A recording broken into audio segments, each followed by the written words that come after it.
we want to do underdogs. Like Scorsese does one kind of movie, we do one kind of club. So it's got to fit our thesis. We're only going to do clubs that are underdog clubs that have high upside potential, can be branded properly, can speak to larger values that transcend sporting and go into the social side. And there's a lot of deals like that to be made. And we're going to continue to be really aggressive and acquisitive about them when they present themselves, for sure.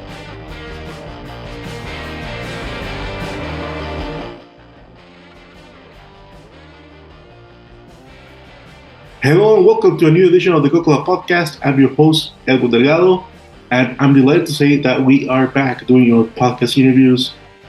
We had to take a little pause the last few months because I was working on a special sports documentary for this channel about the story about Indios de Juarez. That one is already posted, it's published, and even though it's in Spanish, English subtitles are available. I went in there and got into the script and made sure that everything made sense. So if you're interested in that, that was already available. But for this episode in particular, we brought in Matt Rizzetta. He is the chairman of North Six Group, a group that owns a couple of different soccer clubs around the world, mostly known for Campobasso FC. Some people have compared Campobasso FC to Wrexham in England. But I wanted to talk to him about why Campobasso was a good investment for his group. I also wanted to learn more about Brooklyn FC that brought a women's team to the USL Super League and is going to start, and the men's team is going to start in the USL Championship next spring. So I wanted to talk about all the projects that he has going on, the difference between building a team from scratch like Brooklyn FC and having to build from something that is already there at Campobasso. And we also talked a little bit about his plans for the future and what his philosophy is when it comes to creating, investing in new clubs. So without further ado, let's go straight to the conversation with Matt Rizzetta, the chairman of North Six Group. Well, so we'd like to welcome Matt Rizzetta, the chairman and founder of North Six Group, here on the Coca Podcast. Matt, thank you so much for taking the invitation. How are you? Edwin, thanks for the invitation. I appreciate it. It's an honor to be on your program, and congratulations. You're doing great work here. Oh, thank you so much. Appreciate it. So first and foremost, just if you don't mind, give us a little bit of background on how you first got into the soccer industry and what lured you into saying, hey, I want to own a soccer team, and then going from there. Sure. So it's sort of a wild story, Edwin. Just like many things in life, it kind of happens by coincidence and by circumstance and a whole host of things that are out of your control and you can't really prepare for. But my name is Matt Rizzetta. First of all, my background primarily is in media and marketing. I started a marketing firm in late 2009. I was 26 years old. The name of the firm was North Six Agency, N6A. I scaled that business over, served as the CEO and the founder, scaled that business over about a decade. And then it became one of the 50 fastest growing firms in the US. We had a great time building it, built a great culture. And then I woke up one day and I was about, at the time, how old was I? I was 37, I think, 37 years old.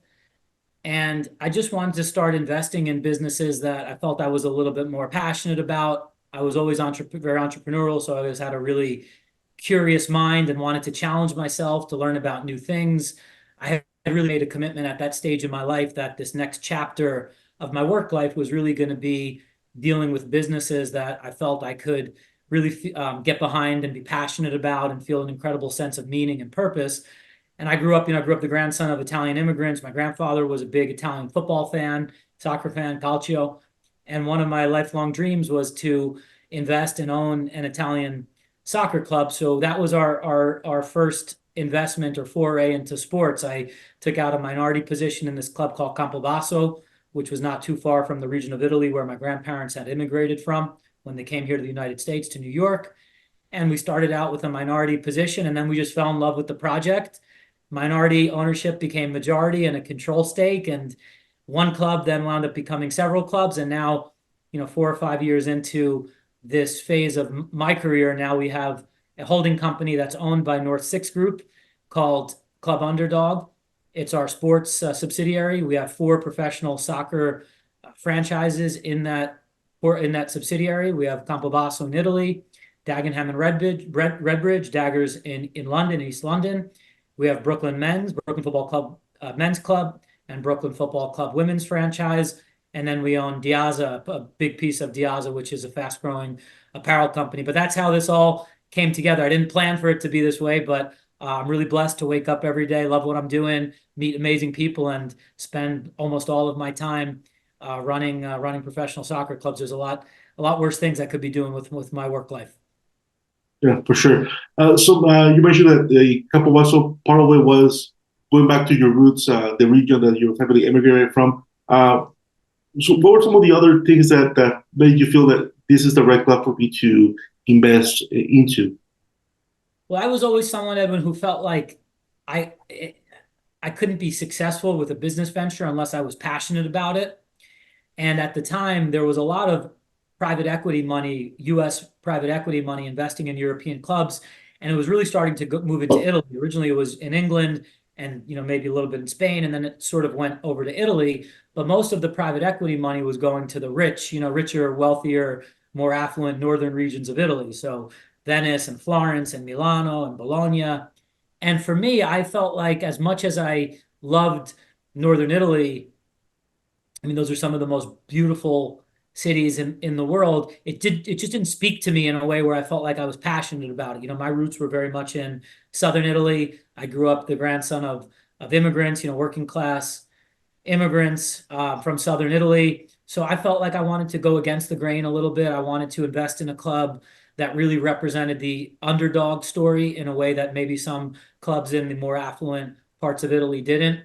And that's what ultimately brought me to Campobasso. We found this hidden jewel that just needed, it had so much potential. It was in this undiscovered part of central southern Italy called Molise, is the name of the region. Mm. And there's just so much potential there. And this club really, beyond being a sporting club, really represented, I felt, the underdog values that so many of us in the United States could really rally behind. It's a hardworking region. They've never gotten any favors. Everything that anything that they've gotten, they've always had to earn. And I just felt like the club really spoke to me, and it spoke to, my journey and my story in many ways. So that's what brought me there. We could have went to the north, we could have went to Rome, we could have went to Venice, but we went to a place that I felt could really, speak to me in a way that some of those other clubs couldn't. Alrighty. Yeah, you mentioned that about private equity coming into a lot of European leagues and soccer teams.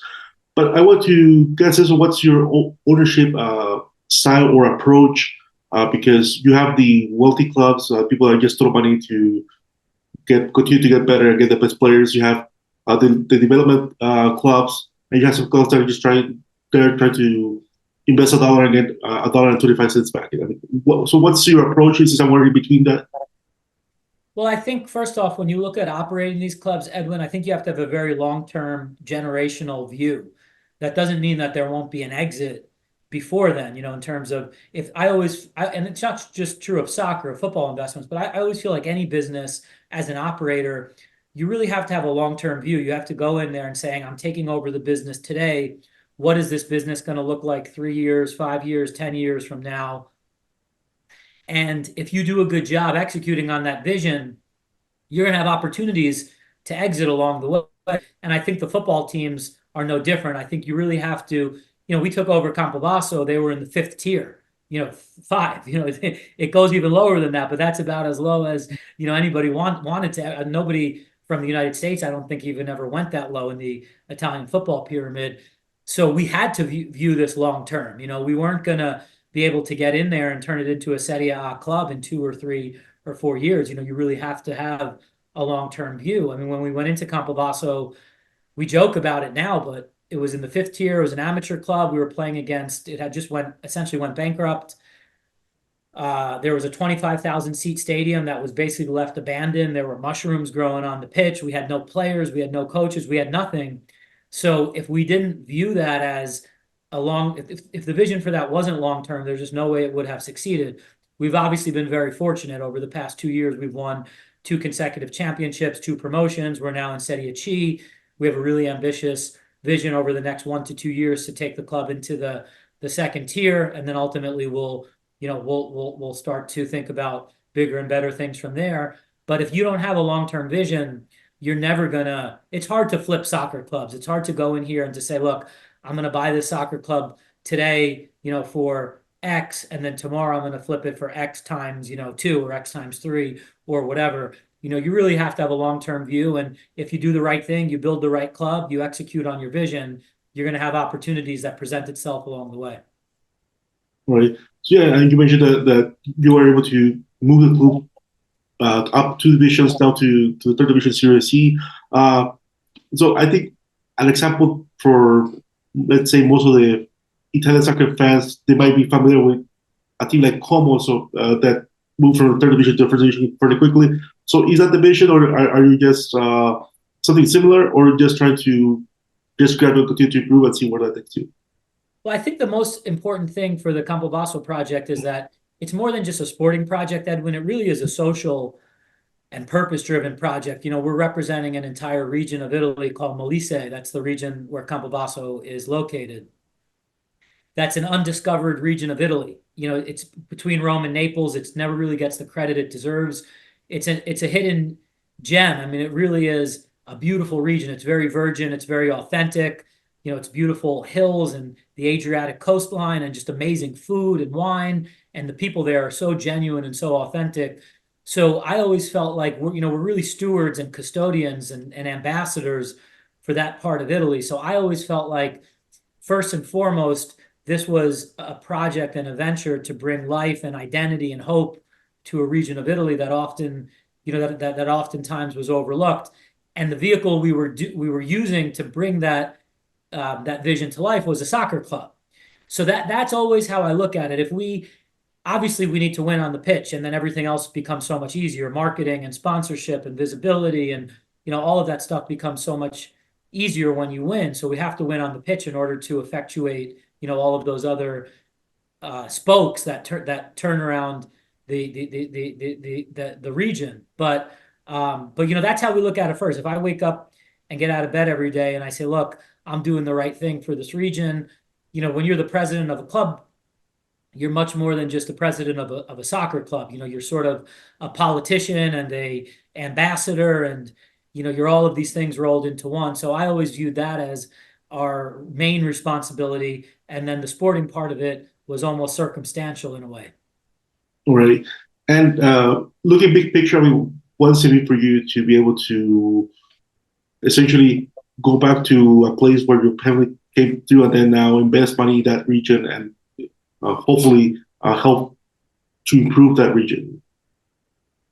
Absolutely. When you think about it, my grandparents were born in Italy. Both my parents were born in this country, but obviously Italian roots.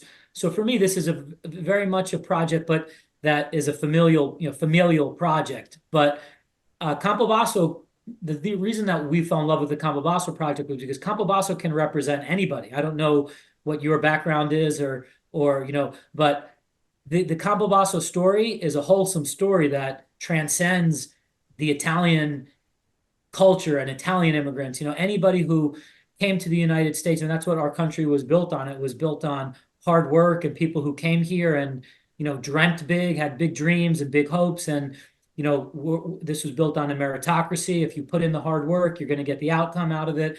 And this story that really, I think, transcends Italian culture, and so many of us in the United States can get behind. So for me, to turn this project into a success is particularly gratifying because there's so many people that can rally behind this vision. We're not just speaking to Italian Americans, we're speaking to all Americans who can really identify with what we've built and what we're continuing to build. Awesome. And then I just wanted to also touch a little bit on some of the other soccer clubs that you're involved with, mainly Brooklyn FC. So the women's team recently just started in the USL Super League. The men's team is about to kick off their campaign in 2025 in the USL Championship. So what made Brooklyn FC particularly want to get involved to get a franchise with USL? and why was USL the right league for? Well, we took a look, Edwin, at after we did the Italy deal with Campobasso, we sort of said to ourselves, okay, what's next? We've been successful with this underdog project in Italy. What's the next bet that we're going to make, or what's the next move we're going to make on the chessboard? And obviously at the time, United Soccer in the US was really just starting to explode. We had just we just won the bid for the 2026 World Cup. We had Messi coming over. Obviously, the U.S. women's team has been doing incredibly well for quite a long time.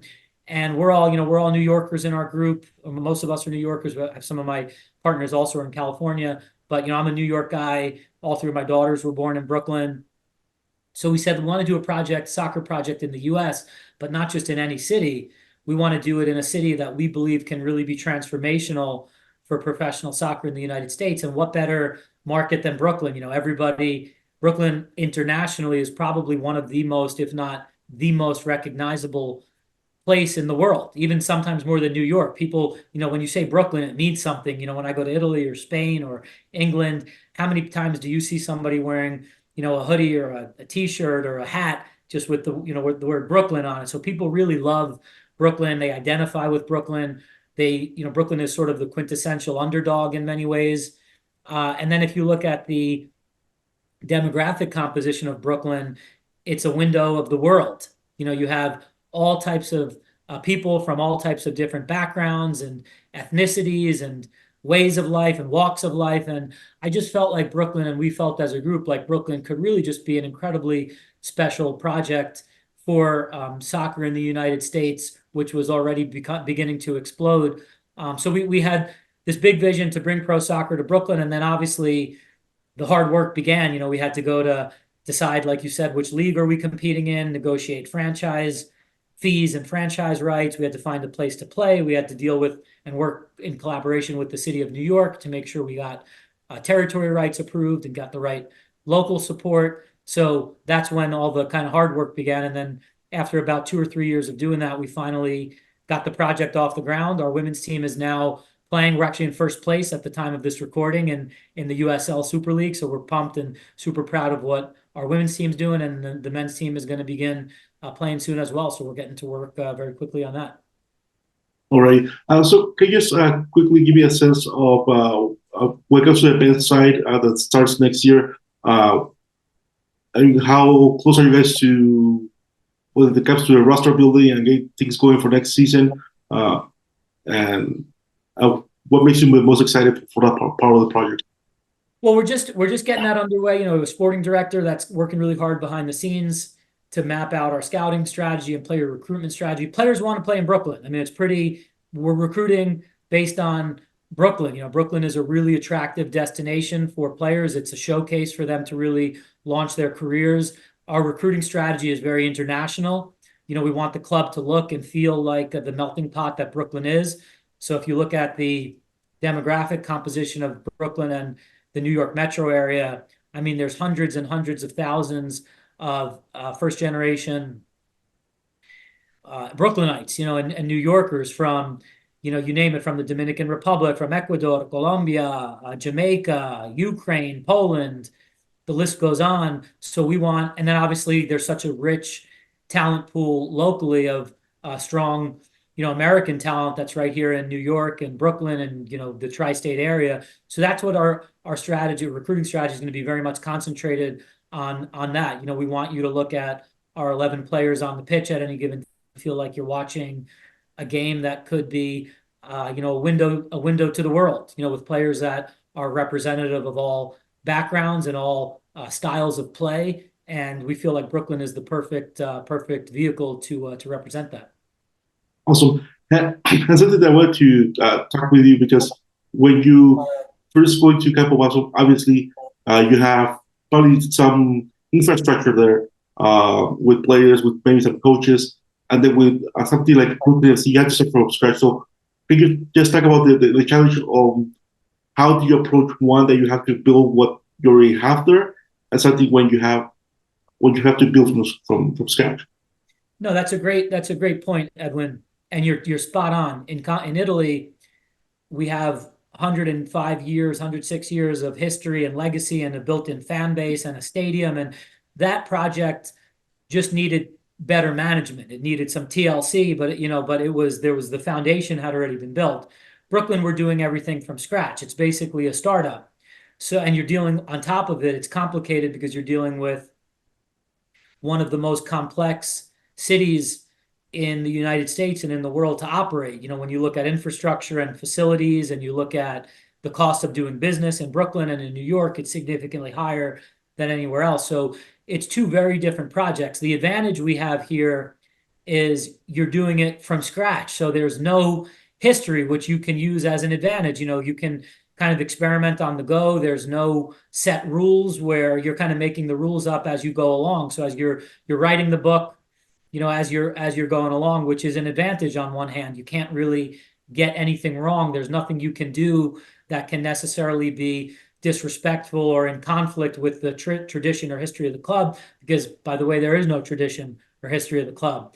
Whereas in Italy, we couldn't have done that. In Italy, we can't just change the team's logo or colors or, do things like that, because you run the risk of coming into stark contrast with, hundreds of years of history and tradition and legacy. So, you want to lean into those things in Brooklyn because you have, that's what you can utilize as an advantage when you operate the club. The disadvantage is that you have no fans. You're building everything from scratch. You have no facilities. You're dealing with a market that's extremely expensive. You're in New York, so it's incredibly competitive. The entertainment dollar in New York, there's so many things that you're competing with, not just in sports, but you're competing with arts and entertainment and theater and, everything else that is going on in the city of New York. So, a lot of this is very experimental. You have to have an entrepreneurial mind. I think you have to be very comfortable taking risk and experimenting, and then knowing when you get something wrong and cutting your losses and moving on to a different idea. And eventually these things click. In the first, 6 or 9 months of operating Brooklyn Football Club, we've probably tried 100 things, different strategies, different approaches. And, maybe 20% of those have really worked. And we're trying to lean into those 20%, and the 80% that didn't work or don't work, they're learning lessons, and you cut your losses and you move on and you try to get better as a result of the failed experiments. Already, just on a more large, big concept, situation. So for you, why was it now a good time to invest in soccer? Because we're in a place in which there's a lot of private equities pouring like millions of dollars into multiple clubs, whether it's the City Group, whether it's Red Bull or others. So why is it now a good time for a smaller group to invest in these small clubs? I think, especially in the United States, Edwin, we're going into the golden age of soccer. And I think if you look at all of the metrics around you, I think they support that. You look at club valuations, franchise fees, you look at any sort of M&A transactions within the soccer space, not just for clubs, but also for adjacent assets, data, soccer technology, scouting platforms, agencies. Anything that has to do with soccer in the United States is probably a safe bet over the next 5 to 10 years. And if you look at, I'm 42 years old. If you look at my generation, we'll look at the generation before us, our parents who grew up in the United States, soccer was really irrelevant in their generation. There was no professional soccer league, at least one of consequence. There was really no U.S. men's or women's national team, or if there was, wasn't well followed. It was very hard, if not impossible, to find soccer on TV. There were no video games. Nobody wore soccer jerseys. So soccer was basically irrelevant to the American generation that preceded us. Then look at our generation. We grew up with the beginnings of what, soccer today, is. We grew up at the 1994 World Cup, and then the MLS formed. We grew up playing FIFA. And it was an inferior product to the rest of the world, but at least we started to have, obviously it was a popular youth sport when we were growing up. So my generation, in many ways, grew up at least with exposure to soccer and was influenced by soccer, but it wasn't mainstream. Now look at our children. I have 3 girls, Viviana, Valentina, Simona, My oldest will be 15 soon. My youngest is 11.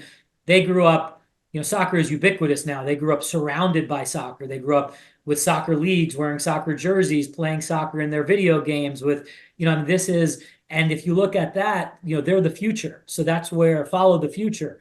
They're the future of of sports fans and sports influencers and sports consumers. So I think that's where the smart money is going. And I think it's interesting because soccer now is at a point where it's evolved enough, where it's stable, it's solidified, it's a safe bet, but it's also still very much in its infancy, where if you invest now, you're still in relatively early before, asset values have completely, defied logic. So I think you're at that interesting point, and that's why you're seeing, private equity people and people who are professional investors who are a lot smarter certainly than I am, starting to make bets on professional soccer in the US. And that's why we did Brooklyn. We looked at it and, three things. Number one, look at the World Cup coming here. Two, you're betting on US soccer. And three, you're betting on Brooklyn, which is, in my opinion, the most unique and high upside market in the United States, and probably the most sellable market across the world. Already. That's great. For you, big picture, when it comes to your group, is there a feeling that you would like to continue to expand? I mean, we haven't touched on Dagenham and Redbridge. I'll do it in a second, but do you still have that plan to continue to grow the portfolio clubs that you have, or do you just want to emphasize on what you have right now? Absolutely. We're going to continue to grow and scale and expand and diversify in the years ahead. I think what you're about to see in the next 3 to 5 years in the global soccer transactional ecosystem is going to be unprecedented, and we're going to try to be players in that and leaders in that. We're not going to do deals just to do deals. The deals have to make sense. They have to fit our thesis, our model. They have to be obviously sustainable over the long run. It's like when you think of, it's funny, I tell people all the time, when you think of like a Scorsese movie, something comes to mind, right? Scorsese probably wouldn't do, Scorsese's not going to do a certain type of movie, but he's going to do, a crime movie, right? He's going to do stuff like that. That's kind of what we want to do in soccer. We want to do underdogs. Like Scorsese does one kind of movie, we do one kind of club. So it's got to fit our thesis. We're only going to do clubs that are underdog clubs that have high upside potential, can be branded properly, can speak to larger values that transcend sporting and go into the social side. And, there's a lot of deals like that to be made. And, we're going to continue to be really aggressive and acquisitive about them when they present themselves, for sure. Right. Without being too specific, like, do you have areas in mind or countries where you're going to go into, or that you're looking into? For sure. I'll give you a couple that I think are really strategic. I think the Portuguese market is very interesting. Okay. Number one, the cost of doing business in Portugal relative to a lot of other EU countries is relatively low. Number two, it's an incredible tourist destination. When you look at, I believe it's the closest flight from mainland North America to any European destination. If you go to Lisbon, you go to Porto, some of the most beautiful cities in the world and in Europe. So from a tourism and travel standpoint, it's super interesting. And the player development in Portugal is second to none. You look at player trading and player development, which is such a critical part of an MCO, multi-club ownership model. I think that's a really interesting country. I think some South American countries, you look at Brazil. Brazil is super competitive, but they've just changed the laws regarding structures and ownership. So now they went from community-based clubs to privatized clubs that can be owned by individuals. So I think you're already starting to see of American investors try to take advantage of that. Uruguay, which I think is a country of believe it's like 3 or 4 million people. Yeah. Right. But Uruguay, every World Cup, they're constantly out of the group stages in the, quarterfinals, semifinals. They've won championships before. Incredible. I believe, other than Brazil, I believe Uruguay has the highest amount of players transferred over to tier 1 European leagues than any country in the world. So I think that's a really interesting market. I think if you look at some populations and growth, India is an interesting market. They just formed a brand new Indian Premier League, which they're investing a lot of money in. And for, a multi-club ownership group that's trying to gain market share and gain new fans in densely populated cities and places. I think some of the small city in India is 5 times the size in some cases of New York City. So that's interesting.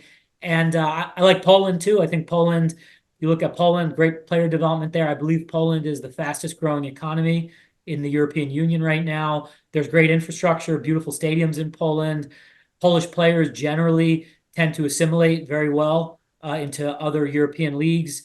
They're transferred pretty regularly to France and Italy and England and Germany. So that's an interesting league. And I could go on, but I think those are a couple that are really, really interesting. Yeah, you right now that you mentioned Poland, like I like following a lot of what is a lot of stuff in the soccer infrastructure, like new stadiums and all that. And yeah, like Poland and Turkey, the last 10 years are probably the countries that have invested the most in that space, and that's part of the reason why Turkey is getting a Euro in a couple of years. Totally. Yeah. I would add Croatia to the mix too. Croatia is an interesting market. Obviously, with us being in Italy too, it's basically a sister country. It's like an extension of Italy in many Yeah, ways. the other side of the Derek Sea. And look at Poland. I look at Croatia. I think Croatia is another country. The the population in Brooklyn is just under 3 million. Okay. If it was its own city, because it's a part of New York City, obviously Brooklyn. If Brooklyn was its own independent city, I believe it would be the third or fourth largest city in the entire United States. Okay. The entire country of Croatia is basically the same size as the borough of Brooklyn. Yet look at what Croatia's done. They've made finals of the World Cup, Modric, and they have some of the best players in the world. The youth development in Croatia is second to none. So I think that's another interesting market. And also we look at the travel and tourism attractiveness and component to this as well. I mean, Croatia is one of the most beautiful and highly desirable destinations in the world. Awesome. I guess to start closing this out, just quickly, can you just talk to me a little bit of the Dagenham and Redbridge project? I believe they're in the fifth division now in England. So what made that club attractive for you? I mean, obviously they're close to London, but what were some of the other things that made that an opportunity? Well, it fit our thesis. Number one, Dagenham is our partner at Club Underdog, which is owned by North Six Group, Daniel Hall. Dan Hall is running Dagenham as the chairman. He's doing a phenomenal job. We just took over the club this summer, and under not easy circumstances. We've put a very competitive team together. We're flirting with the playoff zone. Obviously, the goal is to get the club promoted into League Two as quickly as possible. It's going to be very challenging this year, but certainly if not this year, we're going to be in the mix for that promotion next year. And Dagenham spoke to us in many of the same ways that Campobasso did in Italy and Brooklyn did in the United States. Number one, it's in London, which is obviously I don't have to get into selling London. I mean, London is the epicenter of soccer, football across the world. It's in a part of London that is still relatively undiscovered. It's yet to, be gentrified in Dagenham, which is a part of East London. The demographics out there are much more kind of favorable to us in Club Underdog. The West Indies community, the Pakistani community, the Hispanic community is incredibly strong out there. And that was, that's obviously something that is very interesting to us. There's a lot of synergies with what we're doing there and what we're doing in Brooklyn. And that part of London is really, it's really one of the only clubs that is represented in that part of London. So that was incredibly interesting to us as well. And then we're not afraid of a challenge. We've started from the fifth tier in Italy. We've gotten promoted twice. So the notion of restarting from the fifth tier in England was not something we were afraid of. We thought it was a challenge that we were going to embrace heads on. We went in with our eyes wide open. We knew it wasn't going to be easy. It certainly has not been easy, but we're bullish on it. And I think there's a lot of great things we can do. That's a story that I think can travel across the world in many ways, similar to what we've done with Campobasso in Italy and Brooklyn in the United States as well. Awesome. I guess before I let you go, could you just touch a little bit on what you believe has been the key to some of the success that you have so far, and maybe some of the biggest lessons that you learned in this short time as an ownership team? Well, I think that you have to be willing to experiment. I think that's number one. And, you talk about keys to success. In Campobasso, we've gotten a lot right, but for everything we've gotten right, we've probably got 5 times the amount of things wrong. And I think the key has been to learn from those lessons, cut your losses quickly. If coach isn't working out and you have a bad feeling about it in your gut, don't overthink, don't wait too long, don't be afraid to make changes, don't be afraid to hurt people's feelings. You gotta be able to think quickly and make quick decisions. So that would be kind of the biggest key, in my opinion, to success is in football. Don't be afraid to try new things out. Don't be afraid to experiment. But be quick to decide. Be quick to correct when you need to course correct.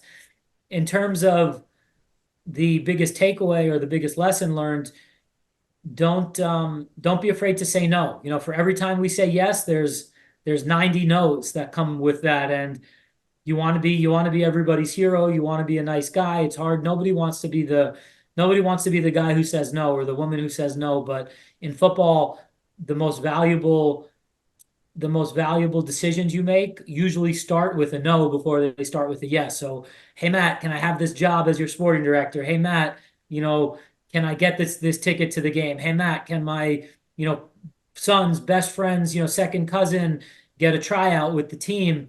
You want to be the nice guy who says yes to everybody, but the reality is, saying no sometimes is the smarter thing to do. So you have to also have, I think, the discipline and the good, sense sometimes to be able to say no, even if it goes against, what you want to do in your heart. All right, that's all I got for you. Thank you so much, Matt, for taking the time to come on the podcast. Matt Rizzetta here, the chairman and owner of the North Six Group. Thank you so much for taking time here. Edwin, appreciate the time. Keep up the great work with the podcast. Thank you, sir. Appreciate it. You too.